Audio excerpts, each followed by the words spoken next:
Olá, meu nome é Flávia Capucci, eu sou assistente social e psicanalista e no meu canal eu falo sobre diversos temas relacionados a relacionamentos.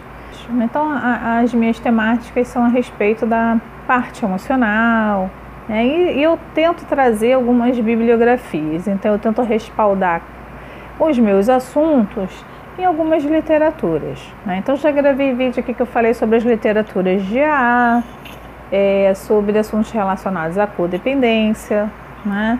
Então, para continuar esse gancho, esse ritmo, falando um pouco de dependência emocional, né, e algumas dificuldades, né, nessa representatividade da dependência do outro, das relações, do laço com o outro, né, dos relacionamentos, eu venho trazendo alguns livros, né, que compõem meu acervo, que não só na minha parte profissional, mas também na minha parte pessoal, né? Tudo que eu tenho falado aqui no meu canal cortaram a minha trajetória em algum momento na minha vida pessoal, né? Não por acaso, né, eu escolhi a minha graduação em serviço social e a minha inclinação para psicanálise justamente porque passa aí pela minha trajetória pessoal, né, pela minha experiência, né, de vida, né, minha experiência de mundo, e eu me coloco aqui no canal para poder estar transmitindo, né, um pouco do conhecimento que eu adquiri e as coisas que eu vivi e junto, né, enfim. Então, o que eu trouxe hoje é o livro Síndrome de Peter Pan. Não sei, vamos colocar aqui para ver se a gente consegue ver direitinho.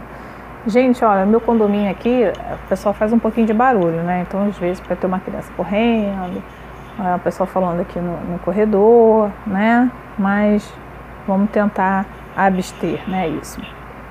Então, a síndrome de Peter Pan não dá para a gente classificar o que ele colocou aqui como síndrome de doença ou alguma complexidade de patologia clínica, né? Ele percebeu alguns fenômenos que ele vai descrever aqui no livro, né, como comportamentos em alguns jovens. E ele foi classificando esses comportamentos e vendo o que isso prejudicava a vida social dessas pessoas, né? Mas não num ponto patológico, né? Mas que causa sofrimento. Então, tudo aquilo que causa sofrimento no ser humano, que ele vai buscar ajuda, é digno de escuta, né, de um terapeuta e de um analista, né? Então, assim, qual é a minha ideia, né, de trazer, né, essas literaturas, né?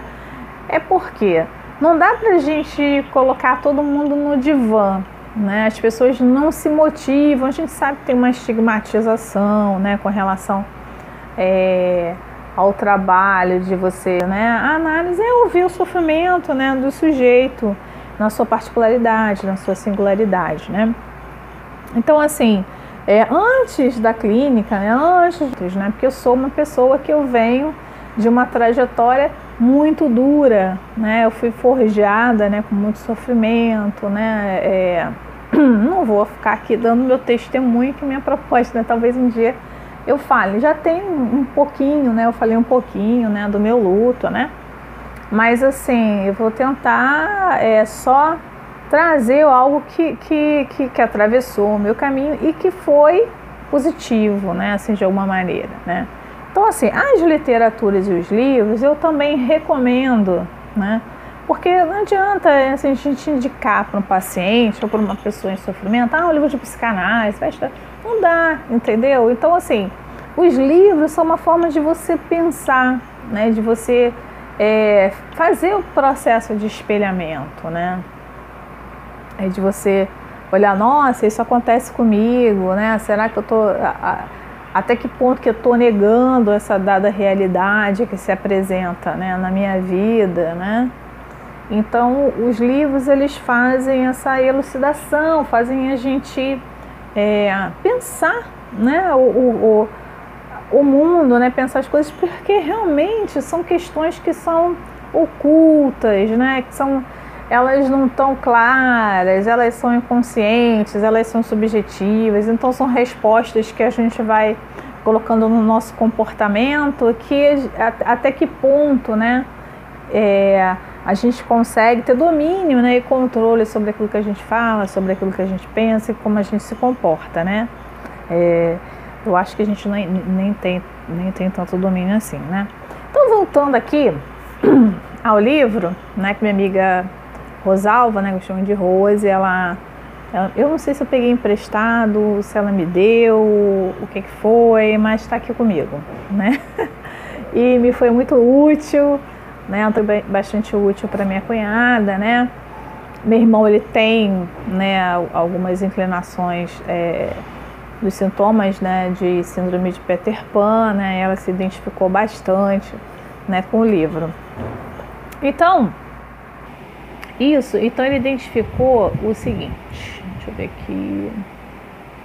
Então, o primeiro caso clínico oficial dele foi quando ele fazia o atendimento nas forças aéreas, né, lá. Então, ele fazia atendimento de jovens e casais e fazia o trabalho de aconselhamento, né. Então, foi aí que ele viu, né, os fenômenos, né, um número enorme de homens que lá amadureciam, né. Eram homens casados, né, com uma dada certa responsabilidade, mas tinham um enfrentamento aí, né, de uma imaturidade, né, não só emocional, mas comportamental também, né. Então ele traçou essa imaturidade desses adultos, né, também ele identificou, né, uma imaturidade também nos adolescentes, né, em algumas fases. Então ele traçou uma cronologia. Ele pegou a história de Peter Pan, né, que é um jovem que se recusa a crescer, um jovem, né, que na terra do nunca, que a gente pode dizer que é o mundo da imaginação, é o mundo da negação, né, onde todos os prazeres são possíveis, né. Então ele lê essa história e ele vai fazendo as analogias, né, vai traçando o perfil, né, do Peter Pan, coloca algumas falas, né, do Peter Pan com a Wendy, né, dele naquela parte do Capitão Gancho, onde ele vai para a prancha, né, então ele percebe alguns traços de perversão, de crueldade, né, e ele faz uma análise psicológica do porquê que Peter Pan se recusa tanto a crescer, né, o que ele supõe que sejam os pais do Peter Pan, né, como que os pais se comportavam, que tipo de mensagem oculta, né? Que tipo de mensagem subjetiva ele passava para que o Peter Pan se recusasse a crescer, né? E ele foi percebendo, né? No caso, por isso que ele criou a síndrome, porque é um conjunto de comportamentos, né? Não é a palavra, vamos falar aqui um pouquinho da palavra síndrome, né? Não é totalmente orgânico, né? Então tem síndrome das pernas inquietas, que pode ser neurológico, como também pode ser psicológico, né? Então síndrome, ela é uma relação, um conjunto, né, complexos de comportamentos que eles podem ser utilizados tanto pela medicina, né, ou como pode ser, né, físico, como pode ser mental, né? Mas no caso aqui, ele não trata a síndrome como uma doença. Ele trata por questões, né, marcações subjetivas que vêm desde a primeira infância, né, que levam até a maturidade do homem, que causam algumas consequências para a vida adulta na relação, no trabalho, que geram um sofrimento. Vai colocar, né, como uma sigla, né, ele vai designar como SPP, né, Síndrome de Peter Pan. Ele elenca 6 maiores sintomas, né, das vítimas. É a irresponsabilidade, a ansiedade, a solidão, né, problemas com relação à sexualidade, o chauvinismo e o narcisismo. Então, a partir desses 6 principais sintomas, ele vai traçar uma cronologia e ele vai explicar através de casos clínicos, né? Que eventualmente, né, ele trocou obviamente o nome, né? Toda vez que a gente vai falar a respeito de algum estudo clínico, escrever alguma coisa, a gente pede autorização para essas pessoas e muda, né, eventualmente o nome para poder respeitar aí, né, o anonimato das pessoas, né, e a ética profissional também, né, o sigilo profissional também, que, enfim. Mas então, ele vai dizer que começa, né, no final, né, da infância, e que inicia, tem um ápice, né, de alguns primeiros sintomas de irresponsabilidade, principalmente, a partir dos 11, 12 anos. Né? Então ele vai trazer alguns casos clínicos e vai traçar aí com esse perfil aí do Peter Pan. Né? Então, quando a gente vai descortinando, né, esses fenômenos, você vai percebendo, será que, né, que eu tenho um caso desse na família? Será que eu sou casada, né, com um cara síndrome de Peter Pan? A gente precisa também ressaltar que, para quem vai ler o livro, né, é um livro que vem da década de 80, então a gente precisa respeitar, né, o período, a época, né, como que era, né, aquele período, né, assim. Então, por exemplo, assim, o que ele vai chamar de chauvinismo, né, que é um termo que ele foi adaptado, né, vem lá de uma história da época de Napoleão, que tinha um soldado chamado Nicolas Chauvin, né, e o cara foi super condecorado, né, então tinha toda aquela questão da nacionalidade, né, do fanatismo, né, pela nação, fanatismo pelo grupo, né, e de um pensamento totalmente rígido, voltado, sem que deixe entrar, né, outras perspectivas. Né. Então, nos anos 70, esse termo, né, chauvinismo, ele foi pego emprestado, né, para um movimento, né, contra o machismo, né, um movimento de libertação da mulher, né, a introdução da mulher no mercado de trabalho, várias revoluções de libertação e tal.